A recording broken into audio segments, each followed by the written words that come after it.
Good morning YouTube, it's the Lofty Biker here. I've just come out to Damerells. Got a couple of bikes to ride today. We're starting off with the 2022 CFMOTO CF650GT, including some Shad Panniers. Don't look a bad bike, to be fair. See you in a minute.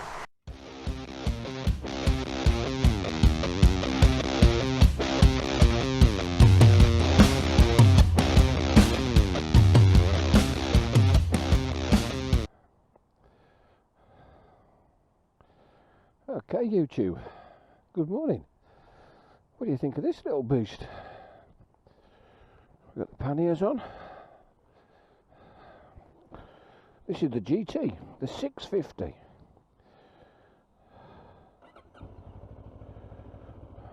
Damerells-esque starter. So we're in touring mode. We're in sport mode, how about that? Don't look a lot of fuel in.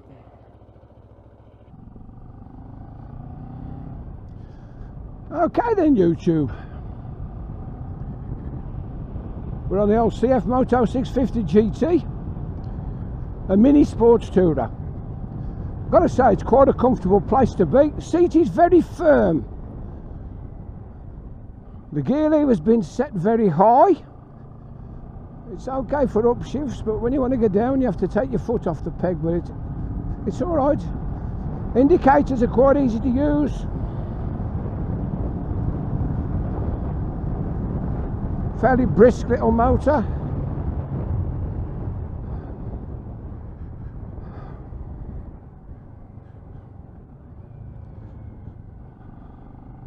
Let's go around the island, shall we?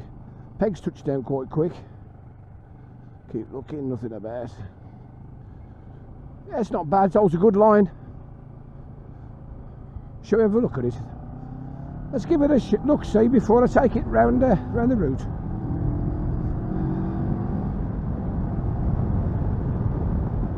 Okay YouTube, what do you reckon? Looks the part, doesn't it? Sports tourer, the GT, 650 GT. Like I said on the other review, this is basically the Kawasaki R6 engine, so it's a little bit more less refined, if you like, than the latest Versys and Ninja 650s. It's based on the earlier model, but to be fair, it does what it says on the tin. So let's have a look. Fairly low seat, pretty comfortable to the pegs, in a bad bend, lots of cutaway here. You know, it does everything you want of it, really. Shall we have a closer look? So let's have a look around, shall we? Shad Panniers, full fairing, twin discs. Yeah, it's your archetypical sports tourer. 650 parallel twin. It's got a bit of everything, isn't it? Let's have a close up and just show you. I'll just show you the screen first. The screen's quite simple. You've got little knobs on each side. Push down, pull up, lock them in place. That's not bad, is it? I thought I'd show you that first. I'm going to put it in the high, see what it's like. So, key, in. There's the dash firing up. Very similar dash to the later ones. Got a mode button.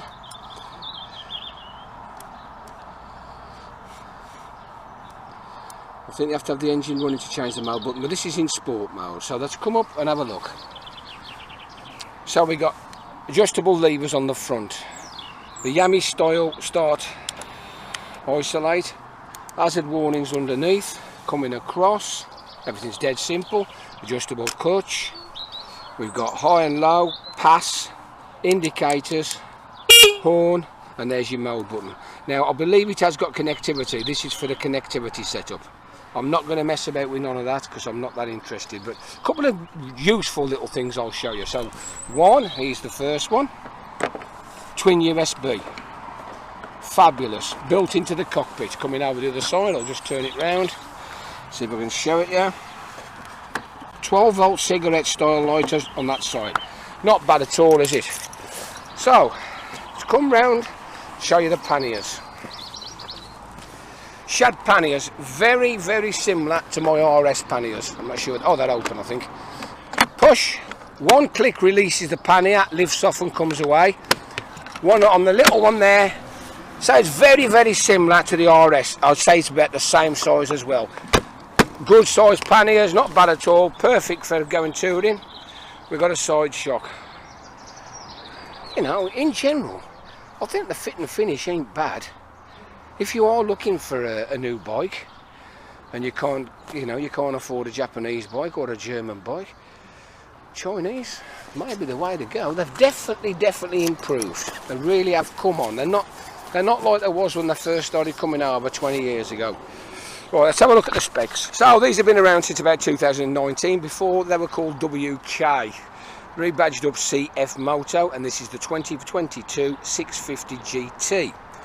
As I said, it's running the 650cc liquid cooled double overhead cam 4-valve parallel twin, so it should give plenty of boost. Really, it's not bad. We've got a tubular steel frame running at 60 brake horsepower and 43 foot-pounds. That's hardly respectable for a 650. Fairly good fuel tank at 19 litres and a fairly low seat at 795. I don't believe there's any adjustability. I have taken the back part of the seat off and there's no room underneath. It's fairly heavy. It's 226 kilos wet, which is not bad, but it does carry the weight low. We've got standard telescopic forks on the front, 41mm, and we got a single side mounted shock, which Kawasaki bought out yonks ago with the old Versys. We got twin calipers, semi-wavy. What do you think of them? The badged up J1s, nothing wrong with them at all. 300mm on the front with a 4-pot caliper each side, pretty good. And that's come round the back, chain drive of course. We got a single pot caliper on the back with a 240mm disc. That's a nice looking rocket launcher. It's not bad at all, is it? I'm quite impressed, to be fair. Pretty standard rubber. One 20-70-17 on the front, one 60-60-17 on the rear. We got LEDs all round. Like I said, Shad panniers, 4 years warranty with 0% interest-free credit. 6.5 grand. 6.5 grand. LED lights. It's a good package, isn't it? Shall we check it a ride? Let's get me on with some. Okay, so we're back.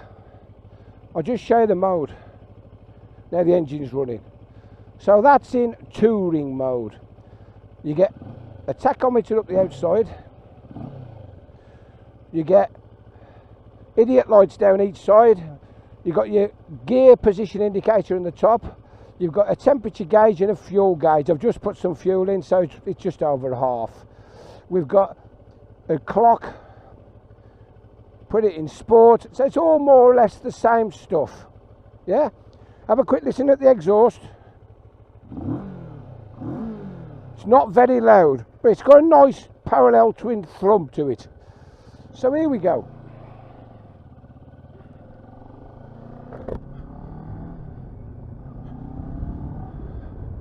We've got no cruise control, no fly-by-wire. As I say, this is slightly earlier technology than the latest 700 bikes and the imminent 800 bikes, which should have cruise controls and fly-by-wire and all the rest of it. So here we go, down the hill.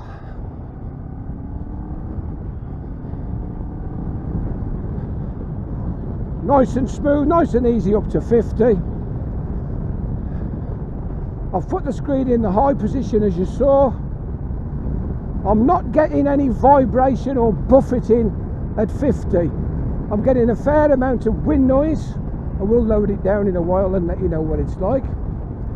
As I say, the gear lever could do with loading about ½ an inch to make it more comfortable for up and down shifts.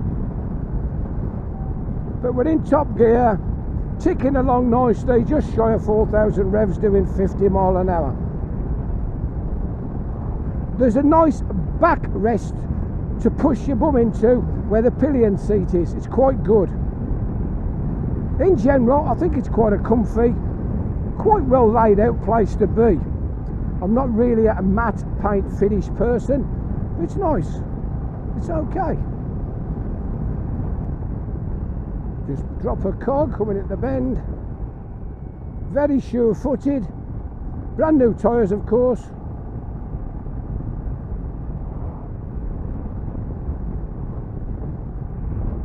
Mark says it's brand new out the box. It's only been started up. Take your time. He said ride it, but don't thrash it. I said okay, I'll ride it and I won't thrash it. Which is what you do with new bikes, isn't it? Keep it ticking over sweet.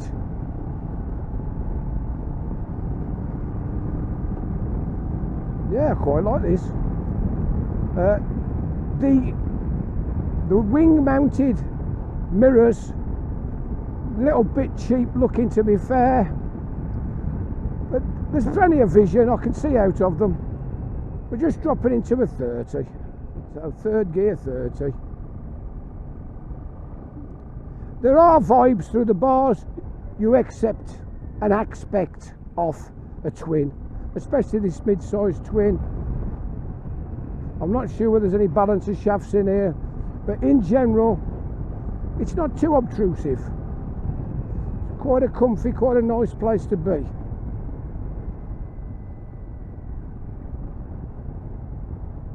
Dropping down into St Day. Steering's quite positive, the angle's nice. As I said before, these people ain't just suddenly decided, oh, we're going to make motorbikes. They've been making motorbikes a long time, and they've been making engines for other people for a long time. And they obviously bought the tooling off Kawasaki from the old defunct ER5 when they moved on, which is, it's a good move. Kia cars have done exactly the same. Started off remaking old-fashioned cars of other people's, and they're learnt quick. By the time they get to like third, fourth generation vehicles, they're taking everybody on. And to be honest with you, the Japanese did it with the motorcycles in the 60s and 70s, and I do honestly think in another 5 or 6 years time you won't think twice about is it Japanese or is it Chinese. I think it'll be you either buy an Asian bike or a European bike, and I think it'll be that simple. Yeah, no, let's be sensible. The Chinese are making bits for everyone, from the smallest component on a bike or a car all the way to the full honk. So, you know, let's just be sensible about it. The brakes are quite fresh. The levers feel quite nice, to be fair. All clear.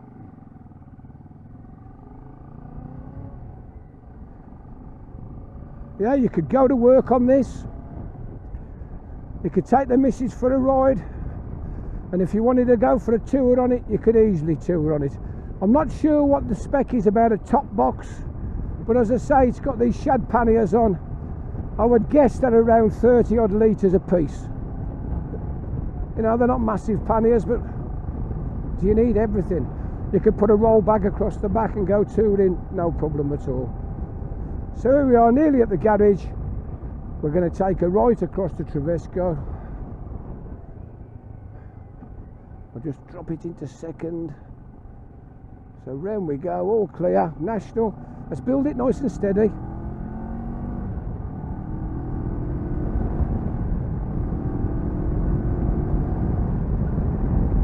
Up to national speeds. Yes, I'm getting quite a lot of wind noise. I'm going to pull over and just put the screen down to let you know what it's like.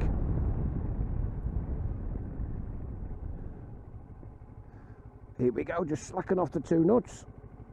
You pull them both towards you for off, push it down and push them both away from you for close. How about that? Easy peasy. All clear, we're away again. Same again up to national.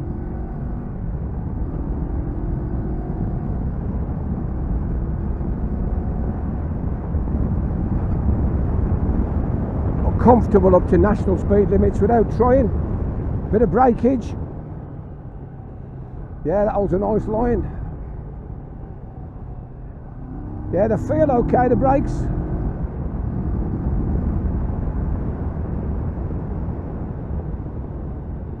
I'm only tickling it between 3.5 and 4.5 really. I think I just topped at 5,000 revs. It'll rev a lot higher, don't worry about that, but I just don't want to do it for till it's been running a bit more. I'm struggling a bit with this gear lever, to be fair, because it is so high. But I'll have a word when I get back. So down the hill, yeah, see what I mean? It's really, really set in the wrong place for standard motorcycle touring boots. So down the hill, into town, third at 30. Just let the revs off and let it roll down the hill under its own compression. That just allows both sides of the pistons to run in. You've probably heard me say it before. It's just as important on the overrun as on the run itself.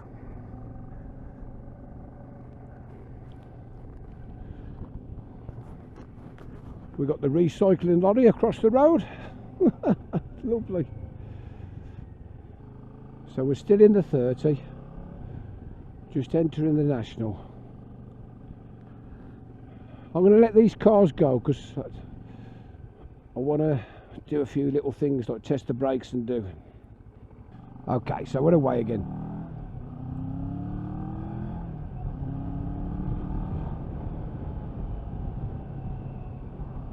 Nice line. My toes are touching down a bit. I think I probably do with a little bit more preload on the back. Just raise the back a little bit. So we're coming along nice and steady, all clear behind. 35-40 mile an hour, back brake. I can feel the ABS pulsing, no lockups. You know, it was okay for a single potter. Same again. Round the corner, 35-40, nothing about front brake. Do you know, that's not bad actually. You know, considering it's a newish bike, the brakes haven't really been bedded in that much yet. That's quite good, so we'll just let it come round the bend under its own momentum.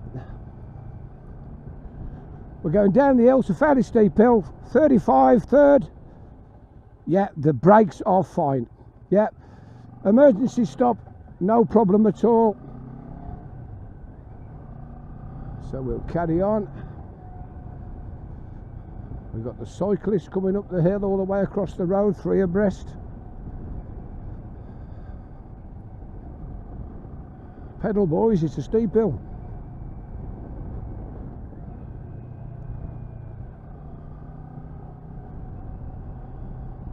Yeah, very neutral steering, it's nice, yeah. Feels a nice place to be. I'm not noticing the hard seat yet, but I think I would do on a run. It's probably the hardest seat I've sat on for a long while. But it's a nice shape, and it's cut away a little bit at the front, so your smaller legged riders will easily touch down. Like I say, it's a 795 seat height. It's a little bit lumpy around the 3,000 mark. You've got to get it up to 4. Between 4 and 5 it spins so much nicer and so much more fluidity with the engine.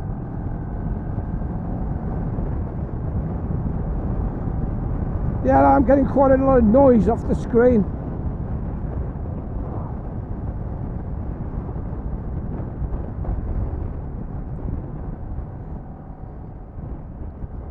Bit of traffic about today, I don't know what's going on. Will I get overtaken? Yeah.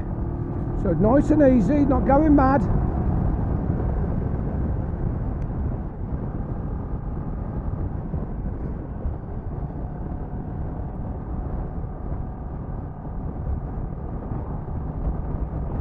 And another one.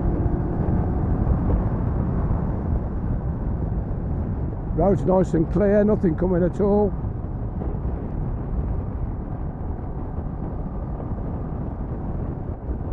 Just before the island. Not enough room for another one, but not to worry. So there you go, really, third, fourth gear, between 4,000, 5,000 revs.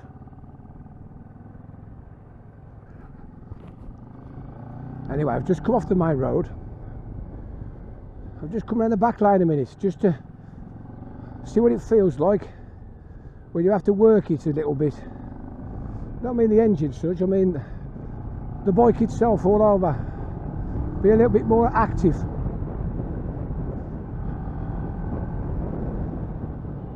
Bit of brake, bit of steering. See what it feels like in general. Do you know, I quite like this little bike. If I was going on a solo tour, I could go on this. I don't think I'd want to take the missus on the back. I don't think it'd be quite big enough to carry all the weight.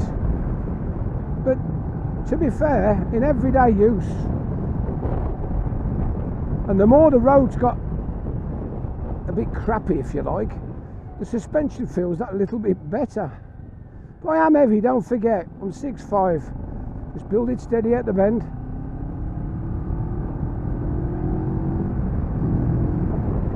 Yeah, it's really nice.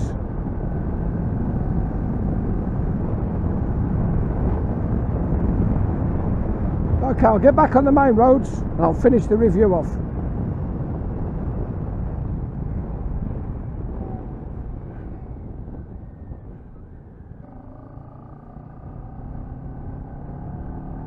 A lot of people are moaning about the price differential and the residuals on these Chinese bikes. There's been a lot of discussion on a lot of forums, and they say, well, they're only 800 quid or 1200 quid cheaper than the bikes they're sort of, well, you could say copying if you like. But to be honest, if you was going to buy one of these for your first bike, and you'd probably be having it on PCP or whatever, you'd be keeping it 3 years. So I don't really think the residual will be that much of a problem. And if you go to a multi-franchise dealer who sell different makes of whatever models, I think it'd be fine. So down the hill with very little revs, we're just ticking over nicely at 70 miles an hour, and I've hardly tickled the throttle. We'll have to see what it's like on the uphill. There we are, roll it off. Cog down one. And another one. So with very little revs, you can reach national speeds. So of course, once they're all running and ready to go, give it a bit of thrash or whatever. I should imagine this bike will do 100 mile an hour without trying. It's all right, mate, don't worry. If you don't look, it don't really matter. You don't know I'm there, do you? Because you never looked at all. It's one of those things, and it was talking about it at the club meet yesterday. As long as you make yourself as visible as you can, and you're aware of the fact that they haven't seen you, you can generally do something about it. So I'm just going to tick it over nicely up the hill. 4,500 revs, 60. There's no point giving it any thrash, but there's plenty of reserves.